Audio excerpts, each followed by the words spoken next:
Dear students, good morning all of you. आज का हमारा टॉपिक है geography practical viva question answer part 3। Part 1 और पार्ट 2 हम देख चुके हैं, उसे प्लेलिस्ट में जाकर आप सर्च भी कर सकते हैं। आज हम स्टार्ट करते हैं पार्ट 3। तो पार्ट 3 में हम देखेंगे सर्वेक्षण से संबंधित जितने भी शॉर्ट आंसर क्वेश्चन या अति लघु उत्तरी प्रश्न है जिसे वाइवा में पूछते हैं, उन क्वेश्चन का सॉल्व करेंगे। तो चलिए स्टार्ट करते हैं। तो फर्स्ट क्वेश्चन है हमारा, सर्वेक्षण किसे कहते हैं या सर्वेक्षण क्या है। ये क्वेश्चन दो टाइप से पूछे जाते हैं, सर्वेक्षण किसे कहते हैं या सर्वेक्षण क्या है या सर्वेक्षण से क्या तात्पर्य है या अर्थ क्या है। ये सभी क्या है, एक ही क्वेश्चन है। तो इनके आंसर देखते हैं। सर्वेक्षण वह कला है जिसके द्वारा धरातल के सापेक्षिक स्थिति को, सापेक्षिक स्थिति मतलब उसकी वास्तविक जो स्थिति है उसको मानचित्र पर ठीक ठीक प्रदर्शित की जाती है। यही हमारा क्या कहलाता है, सर्वेक्षण कहलाता है। फिर है आपका सेकेंड क्वेश्चन, सर्वेक्षण को कितने भागों में विभाजित किया जा सकता है या कितने प्रकार में बांटा जा सकता है। यह आपका मेन क्वेश्चन है। इससे बहुत ज़्यादा क्वेश्चन पूछते हैं, छोटे छोटे रूप में ही पूछते हैं लेकिन बहुत ज़्यादा क्वेश्चन। तो देखते हैं। सर्वेक्षण को विभिन्न आधारों पर कई भागों में विभाजित किया जा सकता है। मुख्य रूप से सर्वेक्षण को 5 आधारों पर विभाजित किया गया है। प्राथमिक उद्देश्य के अनुसार, सर्वेक्षण के क्षेत्र की प्रकृति के अनुसार, सर्वेक्षण के लक्षण के अनुसार और उपकरण के आधार पर, और 5वां है आपके सर्वेक्षण विधि के आधार पर। इन 5 आधारों पर आपके जो सर्वेक्षण की भाग है उसको विभाजित किया गया है।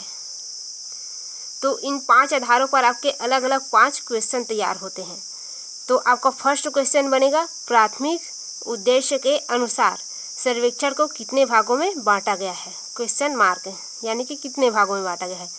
तो आपके प्राथमिक उद्देश्य के अनुसार सर्वेक्षण को 2 भागों में बांटा गया है, भूगणितीय सर्वेक्षण और समतल सर्वेक्षण। इसको विस्तार से आगे देखेंगे कि भूगणितीय सर्वेक्षण किसे कहते हैं और समतल सर्वेक्षण किसे कहते हैं।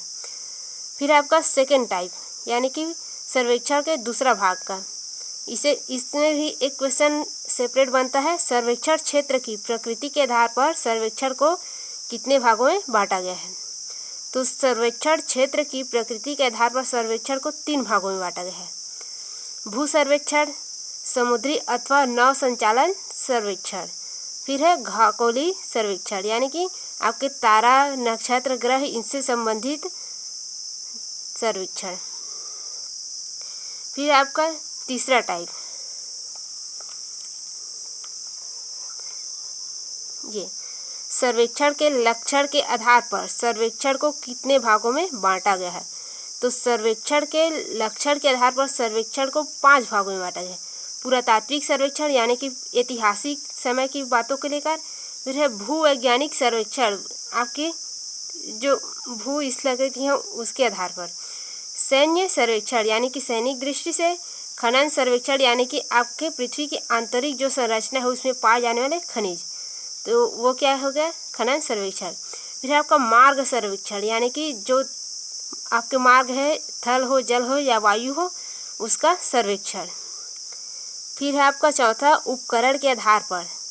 तो उपकरण के आधार पर सर्वेक्षण को कितने भागों में बांटा गया है। तो उपकरण के आधार पर सर्वेक्षण को 3 भागों में, मतलब इसके बहुत सारे प्रकार है लेकिन मुख्यतः सामने में 3 भाग को बताया जाता है, लेकिन इसमें हम सभी को देखेंगे। उपकरण के आधार पर सर्वेक्षण को निम्न भागों में बांटा गया है, जरीब एवं फीता सर्वेक्षण आपके फर्स्ट है, समतल सर्वेक्षण यानी कि प्लेन टेबल सर्वेक्षण, फिर है आपका प्रिज्मिक कंपास सर्वेक्षण यानी कि प्रिज्मेटिक कंपास सर्वेक्षण। ये 3 को आप पहले ही पढ़ चुके होंगे 11वीं 12वीं और बीए में। और इधर का जो सर्वेक्षण है आपके एमए के क्लास से स्टार्ट होता है, तो इधर को भी हम देखेंगे। तो ये आगे के पढ़ रहे हैं उनके लिए होंगे। तो ये आपका फर्स्ट है जरीब एवं फीता सर्वेक्षण, समपटल सर्वेक्षण यानी कि प्लेन टेबल सर्वे, फिर है प्रिज्मेटिक कंपास सर्वेक्षण, चौथा है थियोडोलाइट सर्वेक्षण, फिर आपका पांचवा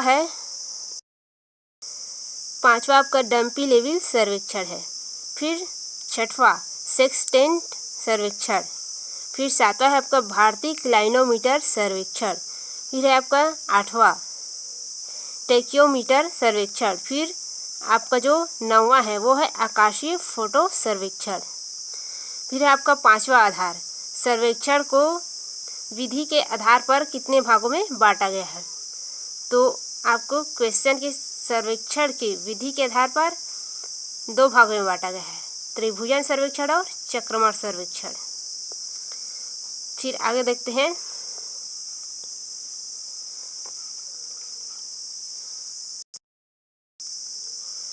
भूगणितीय सर्वेक्षण किसे कहते हैं या त्रिकोणमिति सर्वेक्षण किसे कहते हैं? भूगणितीय को ही त्रिकोणमिति सर्वेक्षण कहते हैं। तो चलिए देखते हैं। भूगणितीय सर्वेक्षण को त्रिकोणमिति सर्वेक्षण भी कहते हैं। भूगर्भिक सर्वेक्षण की वह विधि है या कला है जिसमें पृथ्वी की सतह पर स्थित बिंदुओं का समुचित माप लेकर किसी पैमाने द्वारा समतल सतह पर प्रदर्शित की जाती है। क्या किया जाता है? पृथ्वी की सतह की स्थित जो बिंदु है उनको सुनिश्चित माप लिया जाता है, फिर उन्हें समतल सतह पर दर्शाया जाता है। ये आपका क्या है? भूगणितीय सर्वेक्षण कहलाता है। इसे त्रिकोणमिति सर्वेक्षण क्यों कहते हैं? क्योंकि 3 बिंदुओं के आधार पर किया जाता है। आपका पृथ्वी जो है वो गोलाकार है, तो इसमें कितने प्रकार के बिंदु बनेंगे? एक इधर बनेंगे, एक इधर बनेंगे और एक इधर। तो ये 3 बिंदु में मानकर इसका सर्वेक्षण किया जाता है और माप लिया जाता है। फिर समतल सतह पर क्या किया जाता है? इसे दर्शाया जाता है। इसी को कहा गया है त्रिकोणमिति सर्वेक्षण। ये आपका त्रिकोणमिति सर्वेक्षण।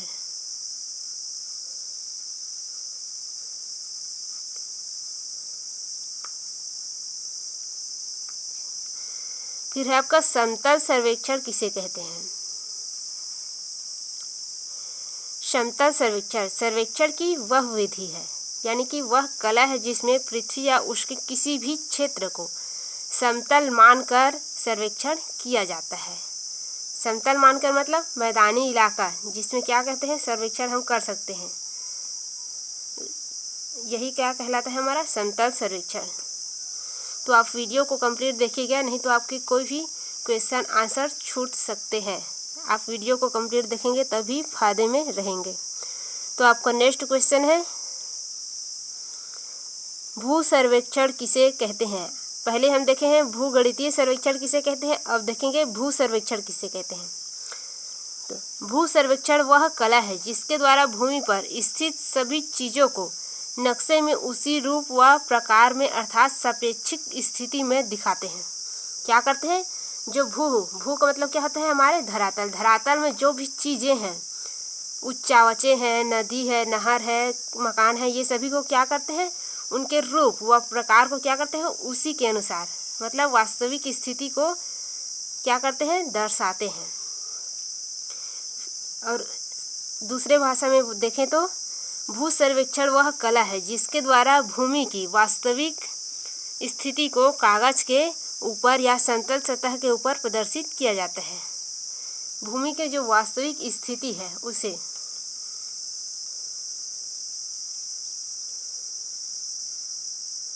वास्तविक स्थिति को।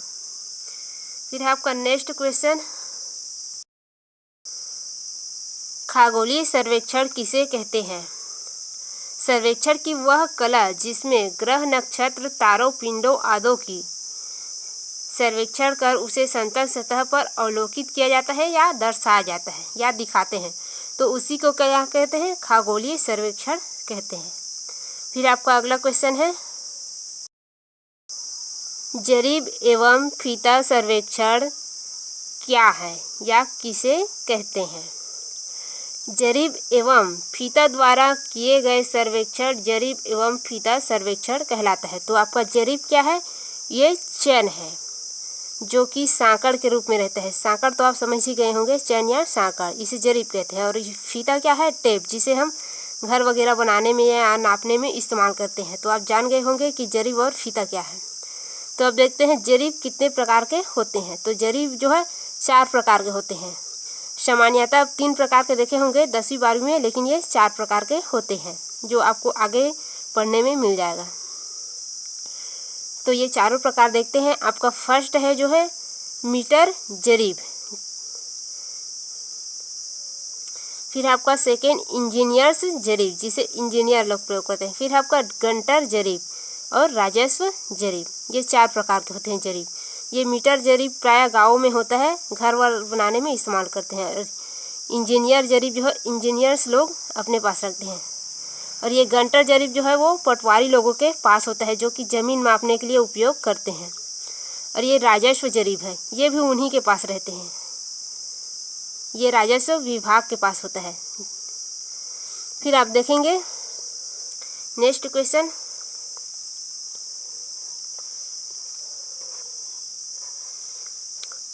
जरीब एवं फीता सर्वेक्षण में सामान्यतः कितने लोगों की आवश्यकता पड़ती है? तो जरीब एवं फीता सर्वेक्षण में सामान्यतः 3 लोगों की आवश्यकता पड़ती है। एक सर्वेयर जो कि सर्वेक्षण करते वक्त उसे सभी बातों को नोट करे ध्यान दे, और एक रहते हैं अग्रगामी यानी कि जो आगे की बिंदु है सर्वेक्षण की उसे देखे, और एक होता है पश्चगामी जो कि आगे की बिंदु जो है वहाँ से सामने की बिंदु की ओर देखें। ये हो गया। तो आपके 3 होते हैं, एक सर्वेयर होता है, एक अग्रगामी जो एक स्टेशन से दूसरे स्टेशन के ओर देखे, और एक पश्चगामी तो दूसरे स्टेशन से पहले स्टेशन और तीसरे स्टेशन की ओर देखें। तो ये 3 होते हैं। फिर है आपका मीटर जरीब कितनी लंबी होती है? तो ये मीटर जरीब प्रायः गांव में होता है, तो ये प्रायः 10 मीटर, 15 मीटर, 20 मीटर और 30 मीटर तक के हो सकती हैं। इनमें 20 व 30 मीटर जरीब की प्रचलन ज़्यादा होती है। इसमें 30 मीटर लंबी जरीब में एक कड़ी की लंबाई 30 सेंटीमीटर होती है, यानी कि 30 मीटर में एक जो कड़ी होता है वो 30 सेंटीमीटर का होता है, आप देखे ही होंगे। फिर आपका इंजीनियर जरीब किसे मतलब कितने लंबे होते हैं? तो आपके इंजीनियर जरीब जो होते हैं वो 30 फुट का होता है, मतलब 100 फुट लंबी होती है, एवं इनमें एक एक फीट की कड़ियों में 100 कड़ियाँ लगी होती है।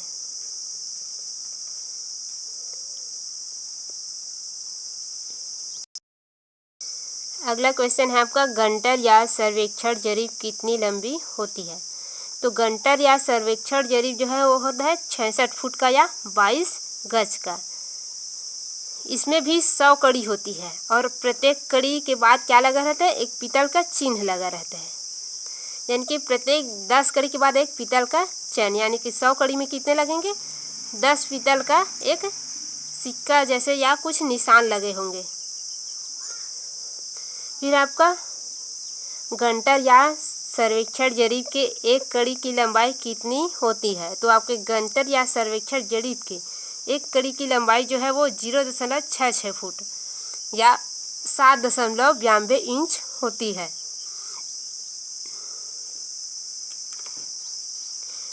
फिर है आपका घंटर या सर्वेक्षक जरीब का सर्वाधिक प्रयोग किसके द्वारा किया जाता है? तो घंटर या सर्वेक्षण जरीब जो है उनका प्रयोग किसके द्वारा किया जाता है? पटवारी और बंदोबस्त विभाग के अमीनों द्वारा सर्वाधिक कार्य में लाई जाने वाली है, यानी कि ये पटवारी खेती खारी जितने भी ज़मीन वगैरह है उनके लिए किया जाता है। राजस्व जरीब कितनी लंबी होती है? राजस्व जरीब वो है 33 फीट लंबी होती है तथा इसमें 16 कड़ी होती है। आपका नेक्स्ट क्वेश्चन है मुख्य सर्वेक्षण रेखा क्या है? किसी क्षेत्र की मुख्य स्टेशन को मिलाने वाली रेखाएं मुख्य सर्वेक्षण रेखाएं कहलाती है। ये क्या है? आपका मुख्य सर्वेक्षण क्षेत्र है। इसमें क्या है? आपका ए स्टेशन है, और यहाँ पास आप बना लिए बी स्टेशन, और यहाँ पास आपका क्या है? C station. तो ए से जो बी स्टेशन को मिलाएगा ये, और बी से सी स्टेशन, ये क्या है? आपका मिलाने वाली रेखा। इसे क्या कहते हैं? मुख्य सर्वेक्षण रेखा। ये आपका हो गया मुख्य सर्वेक्षण रेखा। मुख्य स्टेशन को क्या कर रही है? मिला रहा है, और यही क्या कहलाएगा? मुख्य सर्वेक्षण रेखा। फिर आपका जरीब सर्वेक्षण में कौन कौन सी बाधाएं आती है? तो जरीब सर्वेक्षण में मुख्यतः 2 बाधा आती है। एक होता है आपका आरेखण में बाधा, मतलब सर्वेयर जो होता है वो इसको क्या करता है, नोट करता है, आरेखण बनाता है, उसका चित्रण करता है या अवलोकन करता है उसका कॉपी में, तो उसमें समस्या आती है। और दूसरा होता है जरीब मापन में बाधा, कि आपके जो जरीब है वो 100 कड़ी के होते हैं, उन 100 कड़ी में कौन सी कड़ी में आपका A स्टेशन है, कौन सी कड़ी में B स्टेशन है, ऐसे इसमें क्या आता है, मापने में बाधा आता है। फिर आपका जरीब किसे कहते हैं, जरीबी किसे कहते हैं? जरीब को 2 स्टेशनों के मध्य बिल्कुल सही सीध में बिछाते हुए उनकी न्यूनतम या सबसे कम दूरी नापने को ही जरीबी कहते हैं। ये आपका है जरीबी। जरीबी किसे कहते हैं? आपके जो क्षेत्र के 2 स्टेशन हैं उनके मध्य के ये क्या करते हैं, सही सीध में जरीब को फैला दिया जाता है। फिर उनकी जो न्यूनतम दूरी होती है उसी को क्या कहते हैं, ये आपका स्टेशन जो बना है ये, तो उनकी न्यूनतम जो दूरी होगी उसे ही कहते हैं हम जरीबी। ये क्या हो गया, ये आपका ऐसे हम मापे हैं तो ये जो क्या हुआ, न्यूनतम दूरी होगा, ये आपका न्यूनतम दूरी, इसी को कहते हैं जरीबी। फिर आपका क्षतिपूरक त्रुटि किसे कहते हैं? क्षतिपूरक त्रुटि वह होती है जिससे ठीक किया जा सके, यानी कि कोई समस्या है उसे क्या किया जा सके, ठीक किया जा सके, उसी को कहते हैं क्षतिपूरक त्रुटि। फिर आपका नेक्स्ट क्वेश्चन,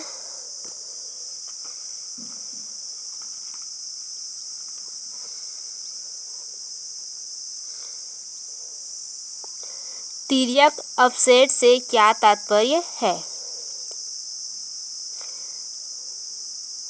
यहाँ पर अपसेट किसे कहते हैं, ये क्वेश्चन है। ऑफसेट किसे कहते हैं? जरीब तथा फीता सर्वेक्षण में किसी विवरण या लक्ष्य की जरीब रेखा में मापी गई दूरी को क्या कहते हैं? ऑफसेट कहते हैं।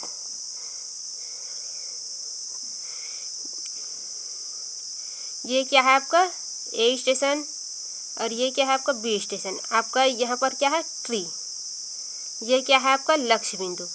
तो यहाँ से ये आपका गंटर है जो कि कड़ी से बनी होती है। तो आप इस कड़ी से यहाँ के जो बीच की दूरी नापते हैं लक्ष्य से, आपके मुख्य जरीब रेखा है, ये आपका जरीब रेखा है।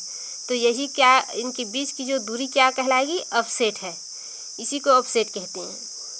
फिर आपका लंब ऑफसेट क्या है? लक्ष्य बिंदु की जरीब रेखा से लंबवत दूरी को लंब ऑफसेट रेखा कहते हैं। यह आपका लक्ष्य बिंदु है, यह आपकी जरीब रेखा है, और ये जो मापी गई दूरी है इसी को क्या कहते हैं, लंब दूरी, जिसे हम यहाँ पर ऑफसेट कहते हैं इसकी दूरी को। तो ये ऐसे दूरी मापते हैं उसे क्या कहते हैं, लंब दूरी। फिर आपका तिर्यक ऑफसेट से क्या तात्पर्य है? जरीब एवं फीता सर्वेक्षण में कुछ स्थल जरीब रेखा से लंब दूरी स्थिति नहीं बना पाते, अतः इनकी जरीब से तिरछी दूरी नाप ली जाती है, जिसे तिर्यक ऑफसेट कहते हैं। ये आपका क्या है, लंब दूरी है, लेकिन इसमें क्या कर सकते हैं हम, लंब दूरी नहीं नाप सकते, इसके बीच में कुछ परेशानी होती है। हम क्या करते हैं, इसको ऐसे ले जाके तिर्यक नाप लेते हैं, यही क्या कहलाता है हमारा तिर्यक ऑफसेट। फिर आपका अगला क्वेश्चन,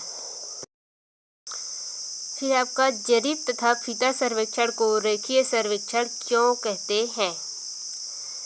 जरीब तथा फीता सर्वेक्षण में कोणीय दूरी नहीं नापी जाती, केवल रेखीय दूरी ही नापी जाती है, अतः इसे रेखीय सर्वेक्षण कहते हैं।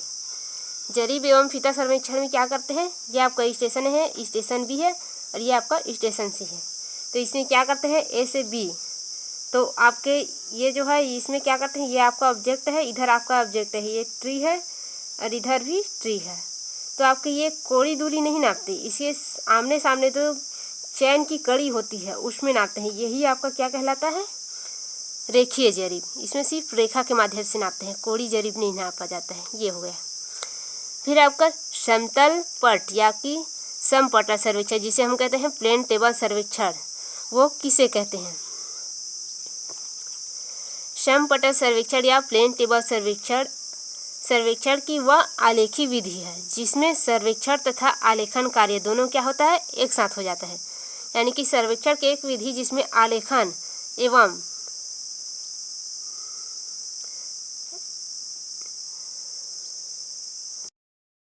यानी कि आपका ये क्या है, आपका क्षेत्र है और हम क्या कर रहे हैं इसमें ए से बी, बी से सी, सी से डी सर्वेक्षण कर रहे हैं। तो ये क्या है, आपका पेज है, उसमें आपका क्या हो गया, ये आपका सर्वेक्षण क्या है, बन गया।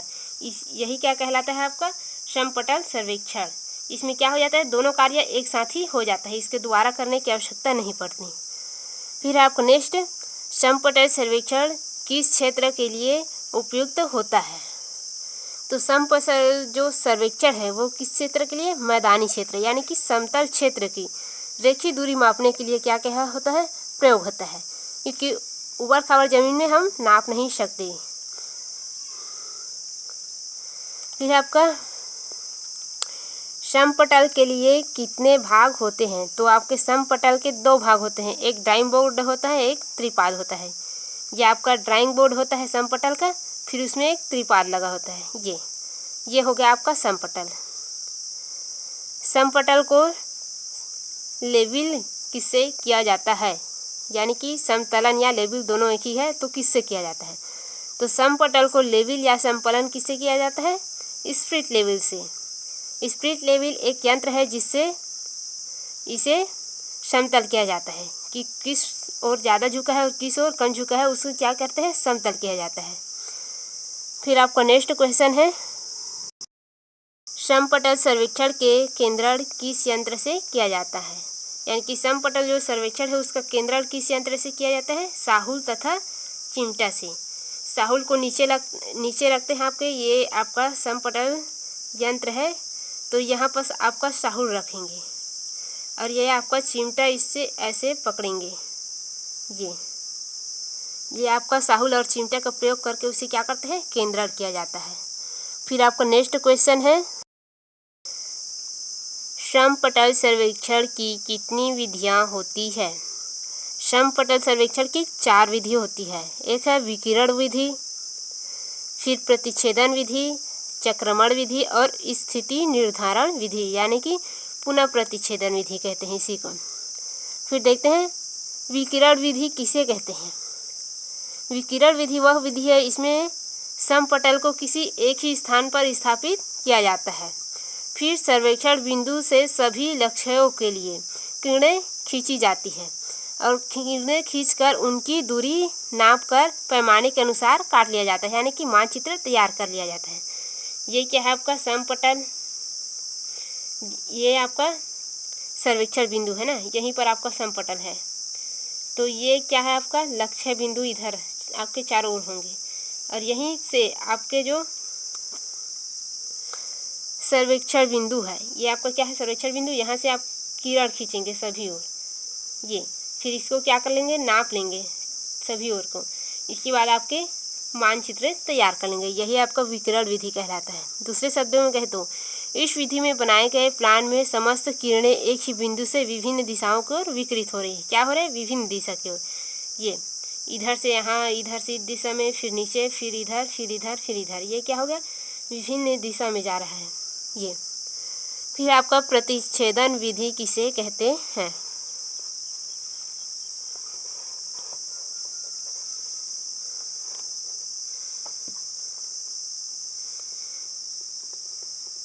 इस विधि में समपटल को एक स्थान पर स्थापित करके सभी लक्ष्यों की किरणें खींची जाती है। ये क्या है आपका एक स्थान है, इसमें आपकी जो लक्ष्य है, ये ट्री हो गया आपका और ये ट्री हो गया आपका, और इधर भी ट्री हो गया आपका और एक ट्री इधर हो गया। लक्ष्य की किरणें खींच ली जाती है। पश्चात दूसरे स्टेशन पर समतल को स्थापित किया जाता है। समपटल को क्या किया जाता है, फिर बी स्टेशन पर स्थापित किया जाता है। ये आपका बी हो गया। उन्हीं सभी लक्ष्यों की ओर किरणें फिर से खींची जाती है, यानी कि इन्हीं लक्ष्यों की फिर से क्या की जाती है, किरणें खींची जाती है। ये आपकी किरणें खींची जाते हैं। तो ये सभी लक्ष्यों की ओर किरणें खिंचा गई। इस प्रकार कटाव बिंदु की वास्तविक लक्ष्य होते हैं। यानी कि कटाव, ये जो यहाँ पास ये कटा है और ये यहाँ पास कटा है ऐसे, और ये कहाँ पास कटेगा,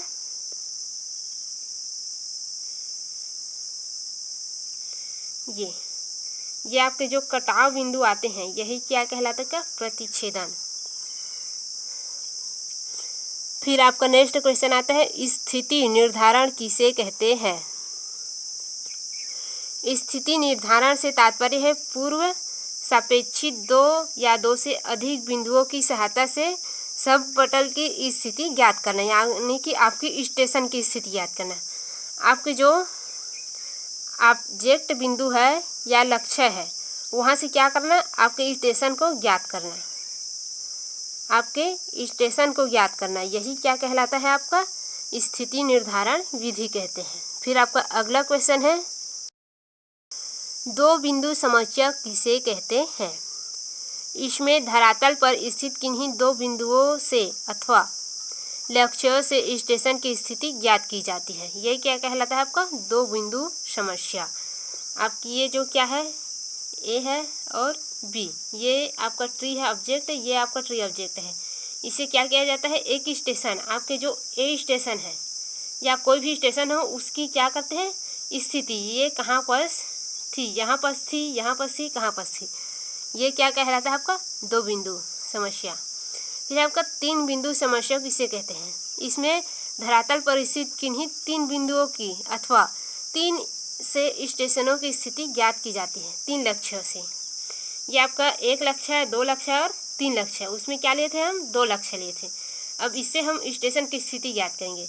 ये आपका मान लीजिए स्टेशन यहाँ था, तो ये इससे फिर वापस देखेंगे कि स्टेशन कहाँ पास था, यहाँ पास कि यहाँ पास, ये यहाँ पास था कि यहाँ पास, ये क्या कहलाएगा, आप तीन बिंदु समस्या। दो बिंदु से देखना है स्टेशन को, फिर तीन बिंदु से स्टेशन को देखना है, ये आपका दो बिंदु समस्या, ये आपका तीन बिंदु समस्या। फिर है आपका लक्ष्य बिंदुओं से संरेखण से क्या तात्पर्य है, यानी कि लक्ष्य बिंदुओं के संरेखण से क्या तात्पर्य है। तो इसका अर्थ है जब एलिडेट का दृष्टि द्वार जिसे हम देखते हैं और लक्ष्य द्वार का तार, यानी कि एलिडेट में एक तार लगा रहता है दूसरे सिरा में, ये आपका एलिडेट हो गया। इसमें क्या रहता है, ये दृष्टि द्वार, और एक लक्ष्य द्वार होता है जिसमें एक तार लगा होता है ये। तो ये क्या रहते हैं, आमने सामने, तथा लक्ष्य तीनों एक ही बिंदु पर होते हैं। और यहाँ पर क्या है, आपका ऑब्जेक्ट है, ये तीनों क्या हो गया, एक ही बिंदु पर हो गया। इसे ही क्या कहते हैं, संरेखण कहते हैं। फिर आपका अगला क्वेश्चन है, खुला चक्रमण विधि क्या है। इस चक्रमण में सर्वेक्षक जहाँ से कार्य प्रारंभ करता है उस स्थान पर लौटकर नहीं आता, यानी कि आरंभिक स्थान एवं अंतिम स्टेशन क्या होता है, इसके अलग होते हैं।